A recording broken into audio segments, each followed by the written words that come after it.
Assalamualaikum warahmatullahi wabarakatuh. Perkenalkan, nama saya Marwan Bayudianto dengan NPM 230410100082 dari kelas F mata kuliah Ilmu Perbandingan Administrasi Negara.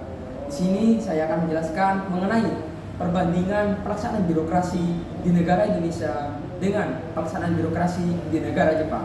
Birokrasi di Indonesia berjalan kurang memuaskan dan hampir di seluruh instansi pemerintah pelayanan birokrasi tidak memuaskan masyarakat. Jalannya birokrasi yang tidak efektif, berbelit-belit, dan adanya pungutan liar dari meja ke setiap meja.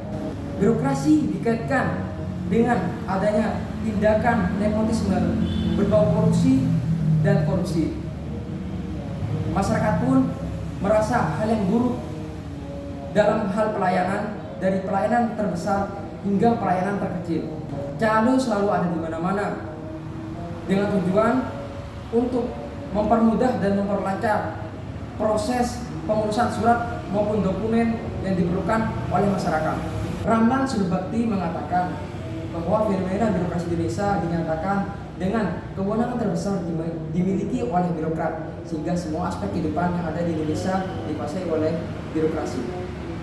Kewenangan yang terlalu besar yang dimiliki oleh birokrasi ini membuat peran birokrasi lebih ditonjolkan kepada peran sebagai pembuat kebijakan daripada peran sebagai pelaksana kebijakan, lebih menguasai daripada melayani masyarakat, sehingga ada anggapan bahwa birokrasi malah mempersulit dan menyusahkan masyarakat daripada menjadi solusi dari masalah yang dihadapi oleh masyarakat. Tradisi birokrasi dibentuk sebagai alat penguasa yang menguasai masyarakat dan sumber daya yang dimilikinya.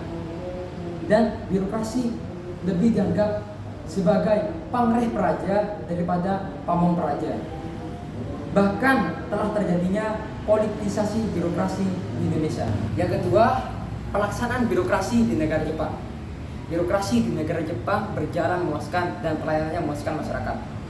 Birokrasi yang bergerak dalam bidang pelayanan masyarakat maupun birokrasi yang menjalankan perannya sebagai penyelenggara dari pemerintah berjalan sangat efektif dan efisien. Hal ini dikarenakan sumber daya manusia yang dimiliki oleh Jepang memiliki kualitas yang baik, di mana aparatur pemerintahan atau aparatur negara yang dimiliki oleh pemerintah Jepang melaksanakan perannya dengan kualitas dan kapabilitas yang baik.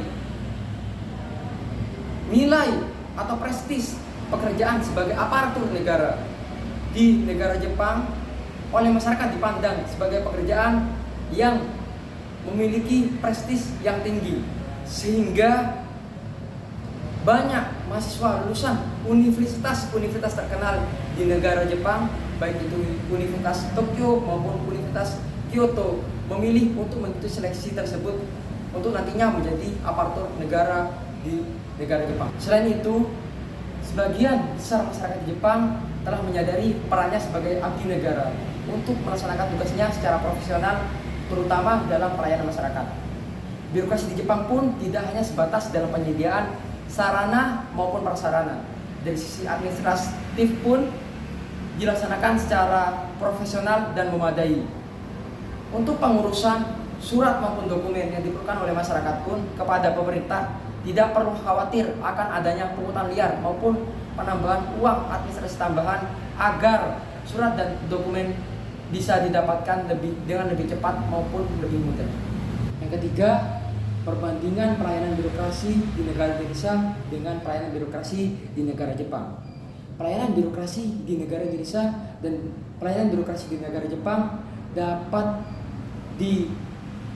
dijabarkan melalui perbandingan sebagai berikut, yaitu yang pertama, dari jalannya birokrasi. Jalannya birokrasi di negara Indonesia berjalan kurang memuaskan dan pelayanannya tidak memuaskan masyarakat. Berbanding terbalik dengan negara Jepang, dengan birokrasinya yang berjalan dengan lancar dan pelayanannya memuaskan masyarakat. Yang kedua, dari segi sumber daya manusia yang dimiliki. Dari sumber daya manusia yang dimiliki di negara Indonesia, sumber daya manusianya masih terbilang rendah dan memiliki mindset atau pemikiran untuk berorientasi pada uang dan hanya menentukan dirinya sendiri.